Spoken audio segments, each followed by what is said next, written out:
अगर आप अपने घर का कंस्ट्रक्शन करवा रहे हैं, तो ये वीडियो आपके लिए बहुत ही इम्पोर्टेंट होने वाली है।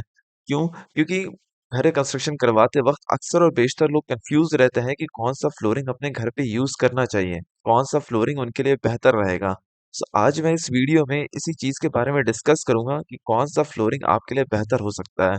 टोटल 12 टाइप्स का फ्लोरिंग अवेलेबल होता है मार्केट में, जिसका कि कुछ एग्ज़ाम्पल है ग्रेनाइट, मार्बल, टाइल्स, हार्डवुड। ये 4 कॉमन टाइप्स है जो कि अक्सर और बेशतर यूज़ किया जाता है घरों में। और भी तरीके के फ्लोरिंग अवेलेबल होते हैं, लेकिन वो इतने कॉमन यूज़ में नहीं होते हैं जितने कि ये 4 होते हैं। सो आज मैं इन चारों के बारे में डिस्कशन करूँगा और ये वीडियो मेनली फोकस रहेगा टराज़ो फ्लोरिंग पे। लोग क्या टराज़ो फ्लोरिंग को बहुत प्रेफ़र करते हैं अपने घरों में। सो आज उस पे भी मैं डिस्कस करने वाला हूँ, ठीक है? सो चलो स्टार्ट करते हैं अपने वीडियो को। चलो सबसे पहले तो हम लोग डिस्कस करते हैं कि हमें कौन सा सिचुएशन रहेगा तो उसमें कौन सा प्रोडक्ट यूज़ करना होगा। यानी कैसे सिचुएशन में हमें क्या खरीदना है, मार्बल खरीदना है, टाइल्स खरीदना है, ग्रेनाइट खरीदना है, किस बेसिस पे ये डिसाइड करते हैं, मैं आपको अभी एक्सप्लेन करता हूँ। देखो, हम लोग ग्रेनाइट कब खरीदते हैं? ग्रेनाइट जब हमें किचन में लगाना होता है, जहाँ पे बहुत ज़्यादा गंदगी होने का चांस होता है, जहाँ पे बार-बार क्लीनिंग की ज़रूरत पड़ती है, तो वहाँ पे चाहिए होता है कि स्टेन रेजिस्टेंट ऐसे ऐसा प्रोडक्ट लगाया जाए जो कि स्टेन रेजिस्टेंट हो, जिसपे कि दाग धब्बा जल्दी ना पड़े। फिर दूसरी चीज़ जो कि आसान हो क्लीन करने में।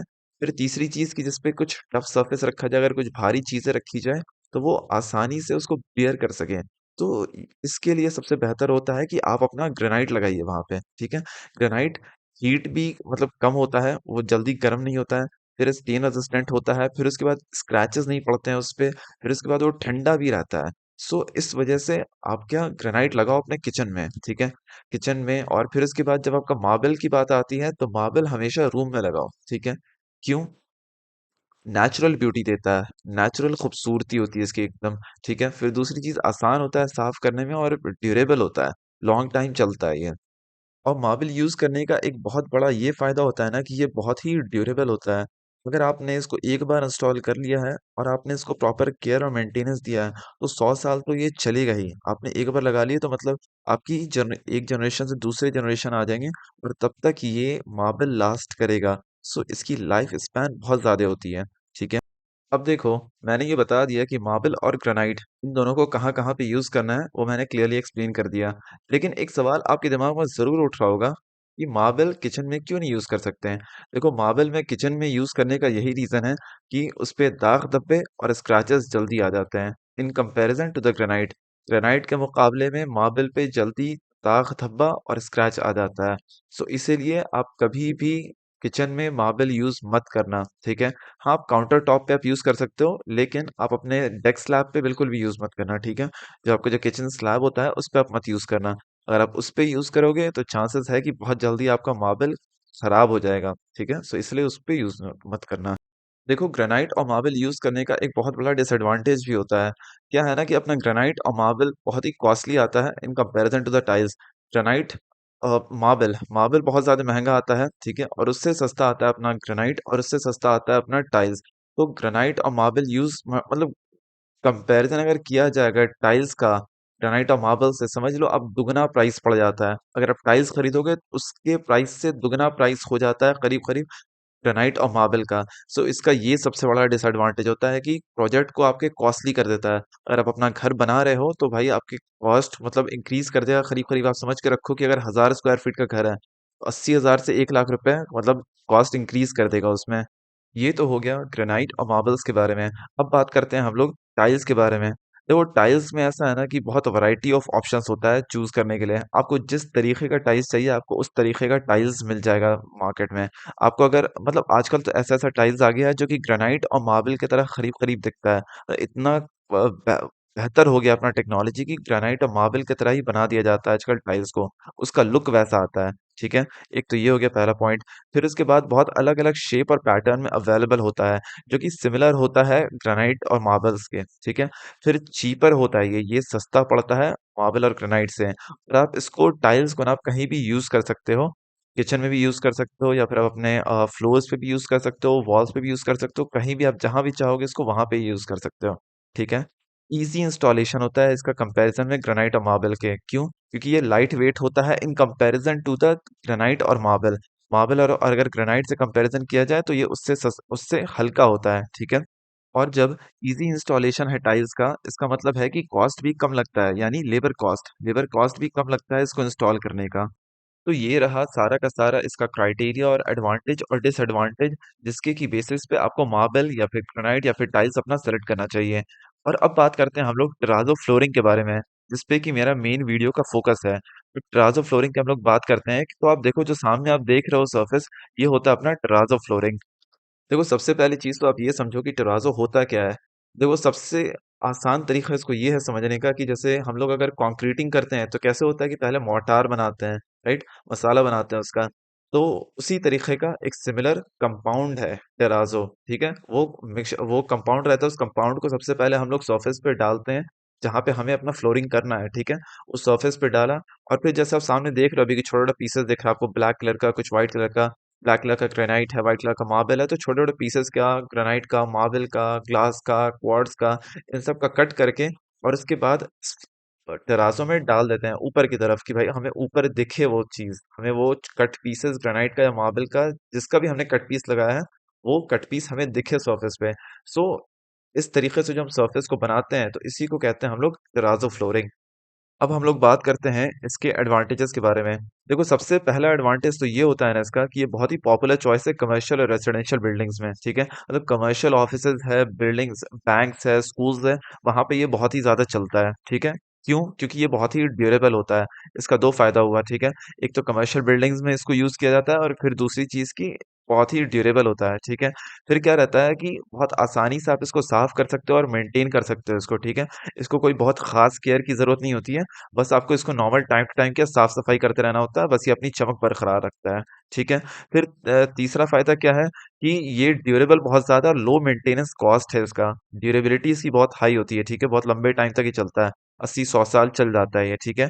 और इसका मेंटेनेंस कॉस्ट जो आता है वो बहुत ही कम होता है। मतलब मेंटेनेंस कॉस्ट क्या, कभी-कभार बस थोड़ा-सा स्टार्टिंग में ग्राइंडिंग का कॉस्ट आता है, और फिर बाद में कभी-कभार इसको पॉलिशिंग की ज़रूरत पड़ती है।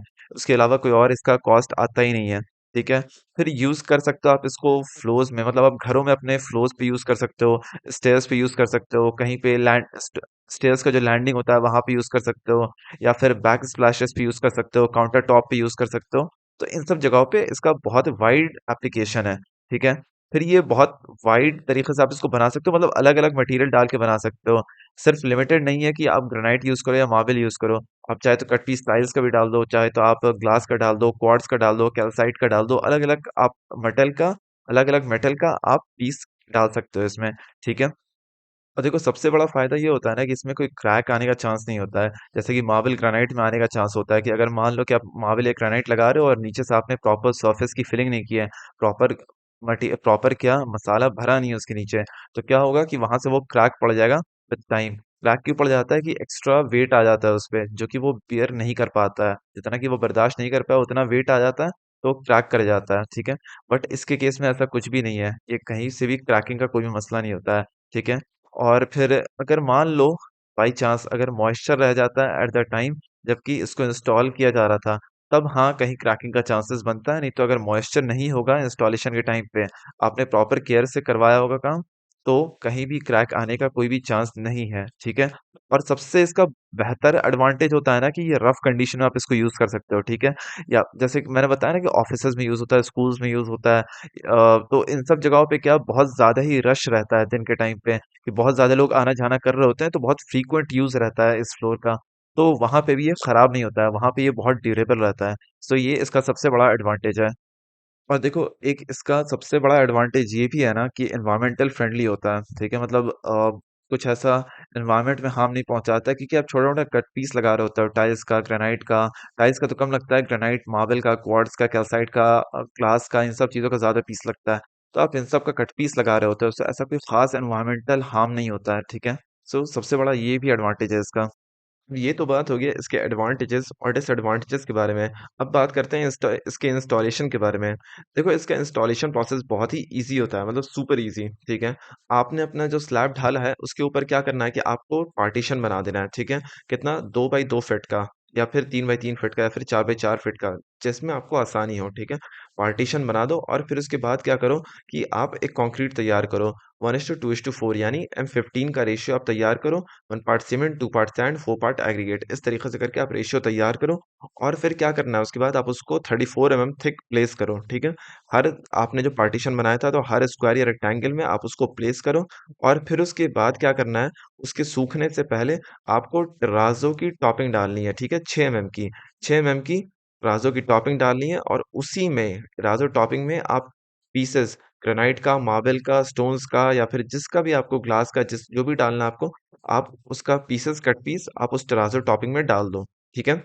34 की कंक्रीट की लेयर और 6 का तराजू टॉपिंग मिला के हो जाएगा अपना 40 का टोटल थिकनेस, ठीक है? जब आप अपना ये दोनों लेयर को प्लेस कर चुके होगे, तो उसके बाद काम होता है कि आप इसको 18 घंटे के लिए छोड़ दो। 18 घंटे ये सूखेगा, ठीक है? फिर तीसरा स्टेप होता है कि आप इसको ग्राइंडिंग करो, ग्राइंडिंग करके बराबर करो इसको। जैसे कि आप सामने वीडियो में देख रहे हो, तो इस तरीके से इसको बराबर करना होता है, ठीक है? फिर उसके बाद देखो 3 राउंड ग्राइंडिंग का करना होता है बेसिकली। 1 राउंड में पूरी तरीके से होता नहीं है, 3 राउंड करना पड़ता है इसको। और अब चौथा स्टेप ये होता है कि आप इस पे ऑक्ज़ैलिक एसिड का सॉल्यूशन लगाओ, ठीक है? 2 का या फिर 1 का ऑक्ज़ैलिक एसिड का पूरा सॉल्यूशन इस पे लगा दो, फिर उसके बाद उसको भी छोड़ दो 1 दिन सूखने के लिए, ठीक है? फिर क्या करना होता है कि आप इसको पॉलिश करो अच्छे से और यही इसका फाइनल स्टेज होता है। दैट्स इट पॉलिश करके अब ये तैयार हो गया है, रेडी फॉर यूज़। और आप ये जो सामने जो वीडियो में देख रहे हो, तो ये इसका ग्राइंडिंग प्रोसेस है। ये ग्राइंड किया जा रहा है टेराज़ो फ्लोरिंग के इंस्टॉलेशन के बाद और देखो ग्राइंड भी 3 बार करना पड़ता है एक जगह पे, ठीक है? 3 से 4 बार भी हो सकता है, 5 बार भी हो सकता है, डिपेंडिंग कि किस तरीके से इसको इंस्टॉल किया गया था। और जो भी लिक्विड आप नीचे में देख रहे हो, ये लिक्विड इसी में से ऑटोमैटिक निकलता है और कभी भी जब आप ब्लेड को जैसे आप मान लो टेराज़ो फ्लोर इंस्टॉल हुआ है और फिर उसके बाद आपने फ्रेश अभी आप अपना मशीन लगाने जा रहे हो, ठीक है? ग्राइंड करने के लिए, सबसे पहली बार लगाने जा रहे हो, तो उसको रफ सरफेस पे इसी तरीके से नहीं चलाते हैं, बल्कि जहाँ पे ब्लेड चलाना है, वहाँ पे थोड़ा-सा पानी डाल देते हैं। पानी डाल देते हैं कि वो पानी के ऊपर चलेगा, ठीक है? और जब पानी के ऊपर वो चलता है, तो महीन तरीके से आराम से उसको धीरे-धीरे चलाया जाता है, जैसे कि आप वीडियो में देख रहे हो। और उसी के थ्रू वो क्या इस तरीके का व्हाइट-व्हाइट या फिर ऑफ व्हाइट कलर का सॉल्यूशन निकल के बाहर आता है, ठीक है? इस चीज़ का ध्यान रखना है कि कभी भी जब मशीन चलाना है, तो पानी उसके नीचे ज़रूर से डाल देना है। बिना पानी के चलाना नहीं है, नहीं तो ब्लेड खराब हो जाता है। ओके? सो देखो जब ये मशीन चलता है तो उससे छोटे-छोटे पीसेस जो होते हैं, जो इर्रेगुलैरिटीज़ होती है ग्रेनाइट और मार्बल्स की, वो क्या कट के छोटे-छोटे पीसेस निकलते हैं। यहाँ देखो मैं हैंड से छू रहा हूँ उसको अभी अपने। सो इस तरीके के छोटे-छोटे कट के पीसेस निकलते हैं और आप सामने देख सकते हो कि थोड़ा-सा इस तरीके से पता चला मतलब थोड़ा-सा लम्पी टाइप का सरफेस दिखेगा इस लिक्विड में। तो जैसे ही लम्पी को उठा के देखोगे आप तो दिखेगा कि ये आपका छोटा-छोटा कटा हुआ पीस है। सो वही चीज़ है देखो ये मैंने सामने उठा के देखा। सो इस तरीके के कट पीस निकलते रहे उसमें से, ठीक है? सो आज की वीडियो में इतना ही था दोस्तों और उम्मीद करता हूँ कि आपने टेराज़ो फ्लोरिंग और मार्बल्स और ग्रेनाइट्स और टाइल्स इन चारों की चीज़ों के बारे में आपने बहुत सारी चीज़ें इस वीडियो से सीखा होगा। सो उम्मीद करता हूँ कि आपको ये वीडियो बहुत ही नॉलेजफुल लगा होगा और अपने दोस्तों के साथ भी इस वीडियो को शेयर कर दो। मेरे चैनल को ज़रूर से सब्सक्राइब कर लो और चलो अब अगले वीडियो में मिलते हैं। तब तक के लिए थैंक यू।